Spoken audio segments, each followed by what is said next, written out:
Hey there, folks. If you love history and adventure, you're in the right place. Go ahead and follow our channel so you don't miss out on this story or any of the amazing journeys we have coming up.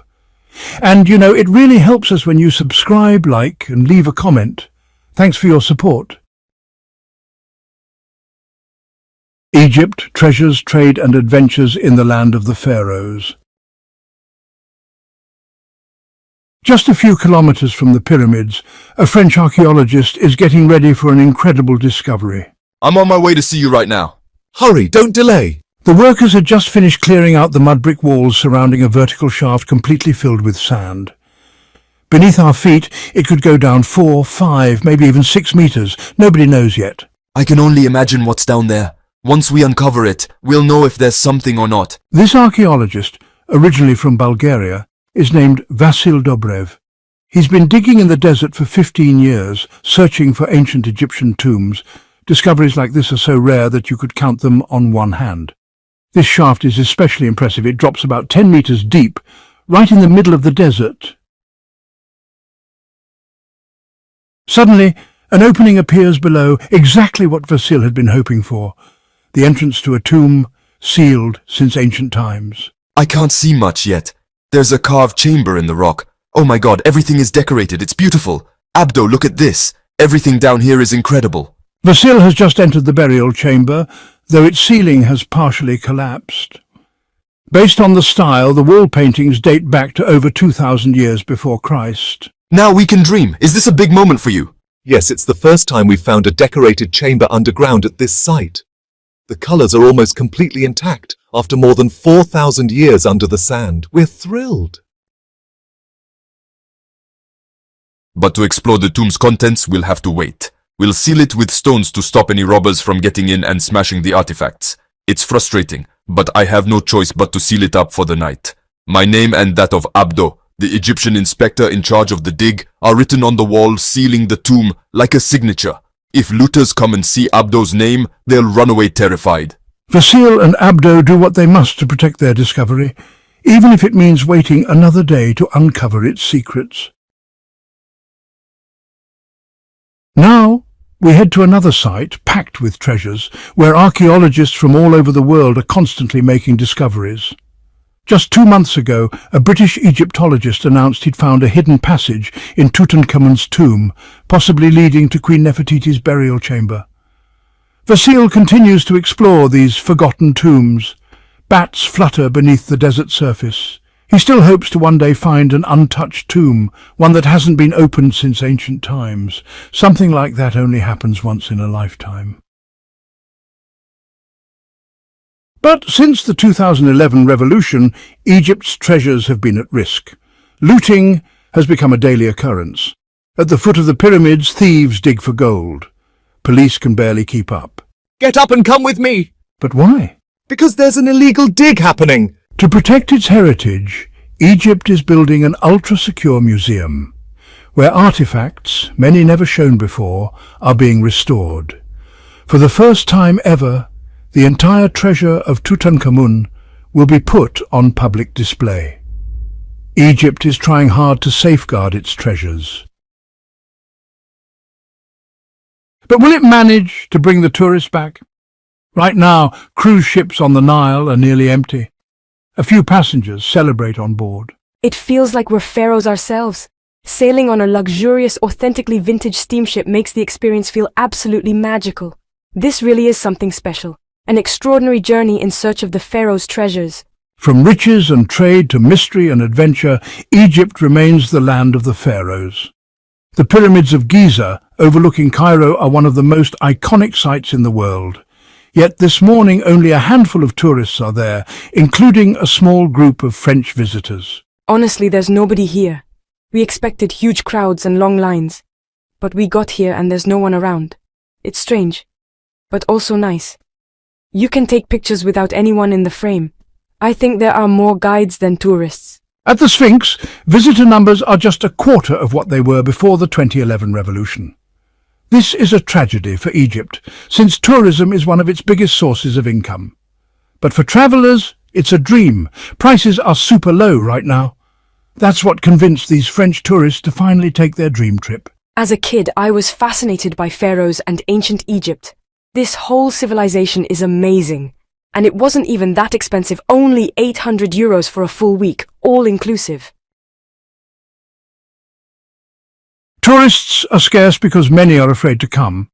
And truthfully, the vibe is a bit unsettling. It's impossible to miss the guards in full tactical gear and camel-mounted patrols. Today, 300 police officers are assigned to protect the pyramids 24/7. Even camel drivers are thoroughly searched and scanned before they're allowed in. First-time visitors Gabby and Rebecca, students from Melbourne, Australia, didn't expect this level of security. Please place your bags in the scanner one at a time. Welcome to Egypt. What they didn't realize was that an undercover officer with a hidden machine gun was following their group the entire time. You're advised not to make a big deal out of it. They don't want to scare tourists. So how do you feel about someone with a hidden gun following you everywhere? Wait, someone has a gun under his coat? Nobody told us that. Where is this guy? There! That's him. Hey, weren't you taking pictures? We thought you were just a local. Nope, he's a cop. You're a cop? Yeah, he was even on the bus with us. I thought they wore white uniforms. I didn't notice a thing. Now I feel really safe. Vasil chose to dig at the highest point in Saqqara, a hill where remnants of 4,000-year-old tombs still rise from the desert sand. The ancient Egyptians called these tombs houses of eternity. This morning, Vasil begins clearing out the tomb he just discovered about 10 meters below the surface. Around 50 workers are helping, but no one is allowed to enter until the archaeologist goes in first. We have to move as gently as possible. There's a ledge in there covered with sand. If it collapses, we lose it all. The tomb structure he found consists of a deep shaft leading to a limestone burial chamber decorated with carvings. He's hoping to find a sarcophagus, maybe even a mummy and some burial artifacts. But first they need to clear out all the rubble inside. Right now, it's impossible to tell what lies beneath. The top of the chamber walls is starting to appear, and despite the sand, the colors are still vibrant. Early inscriptions are already providing valuable clues. Here we see an offering scene. The king is presenting offerings to Anubis, the god of embalming. And at the end of this line, we might find the name and title of the person buried here. Another offering formula shows jars and vessels for storing sacred oils. Without these oils, the deceased couldn't be reborn. Everything painted here had magical power. For example, these legs of beef mean the deceased can eat in the afterlife, and eating meat meant strength. Even today in Arabic, people say he eats meat to mean someone is strong. Vasil believes the paintings are about 4,200 years old, yet incredibly well preserved. You can even spot the painter's mistakes. Now that he can reach the bottom of the tomb, he's looking for hieroglyphs that tell him who was buried here. We can see the end of the inscription. Priest, lector, scribe, magician. I think his name is Sabi. Yes, Sabi. That means something like my protector. By saying his name out loud, this character symbolically comes back to life. For the ancient Egyptians, speaking the name meant resurrection and life after death. Imagine how powerful that is. Will anyone say our names in the year 6000?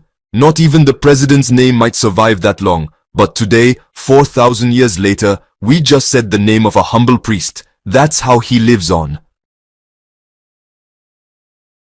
As rubble piles up on the tomb ceiling, it must be cleared to prevent collapse. And hidden beneath it, a surprise, a small painted stone lid, and something even more extraordinary. I think it's a statue.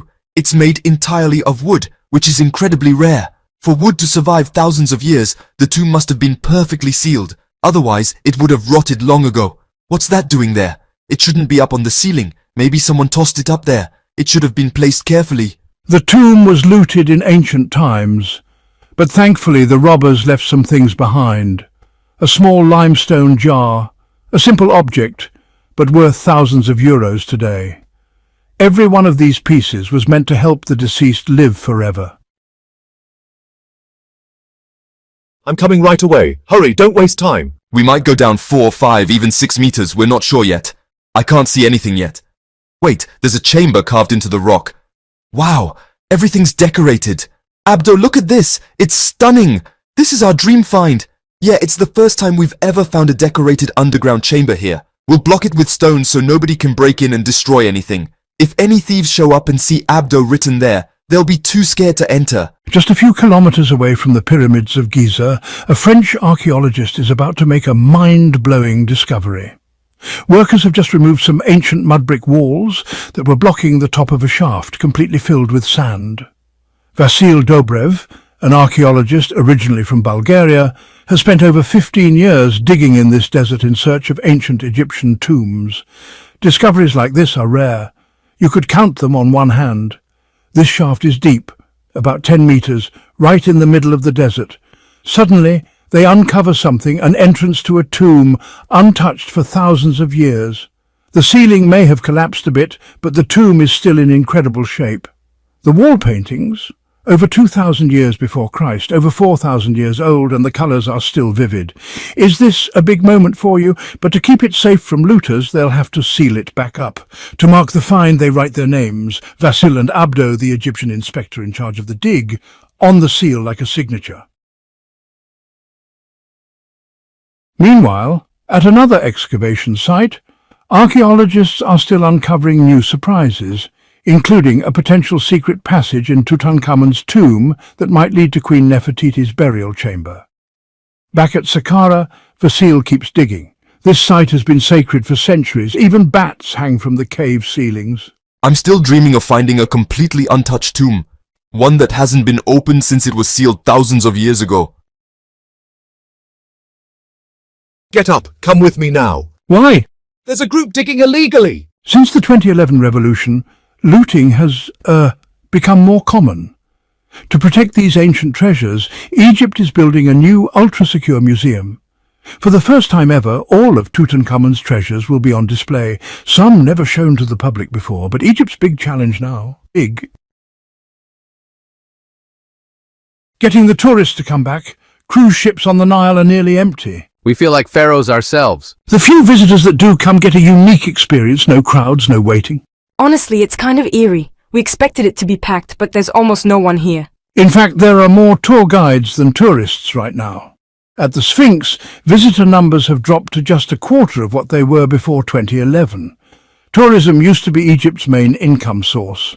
Now it's struggling, but for those willing to visit, it's affordable. I've always been fascinated by ancient Egypt, and this trip only cost €800 for a week, all included. Still, the high-security presence is hard to miss. Camels, guards in military gear and police on patrol are everywhere.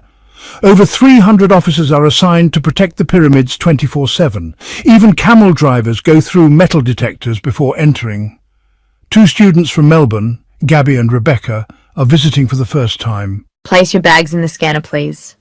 Welcome to Egypt. What they didn't know was that they were being followed the whole time by a plainclothes officer with a hidden machine gun. Wait, someone had a gun. Are you serious? That guy? He's a cop? Wow, I feel safer now, but also kind of freaked out. Back at Saqqara, Vasil returns to his daily excavation, one of the few archaeologists who never stopped working during the tough years. He heads about 20 kilometers south of Cairo to Saqqara, a massive ancient cemetery in the desert. It's the oldest and most sacred burial site in Egypt, even older than the pyramids. This is where Egypt's first pyramids were built. Vasil works at the very top of the hill, the highest point of Saqqara. This spot was considered sacred by the ancient Egyptians. The higher you were, the closer you were to the sun and to the gods. The ancient Egyptians called tombs like this houses of eternity. Today, I'm continuing the dig into a shaft that drops about 10 meters underground. My workers are being extra careful not to go down just yet. The structure is, pretty fragile. We need to move gently. There's a ledge covered with sand, and if it collapses, we'll lose everything. This tomb is carved directly into the limestone and features ancient paintings. Vasil is hoping to find a sarcophagus, maybe even a mummy or some funerary treasures. For now, though, they're just clearing out the rubble. Even after all this time, the colours on the walls are still so bright and detailed. Look, there are offerings painted on the wall. Jars, oils, and even beef legs. These were for the afterlife. The beef legs represent strength. Meat was power. Look here, Anubis, the god of embalming, and a title. Lector, priest, scribe, magician. The man's name is Sabi, my protector. Every detail here had a magical purpose. They believe the tomb is about 4,200 years old. One detail shows a scribe receiving oils, essential for resurrection. Saying his name aloud gives him symbolic life again. Imagine that. Who will say our names 4,000 years from now? But today, we spoke the name of a man who lived in 2000 BC. That's how he lives on. We keep clearing debris from the tomb ceiling and... wow! We find something incredible. A painted lid and right next to it, an ultra-rare wooden statue. It's made of wood. That's extremely rare. Wood usually decays, but this tomb must have been sealed perfectly. Though the tomb was robbed long ago, the thieves didn't take everything. They also find a small limestone jar, an object that could fetch thousands today. Each artifact had one purpose: to help the deceased live forever. Well, that brings us to the end of our journey today. Thank you so much for listening. If you enjoyed this story, please consider following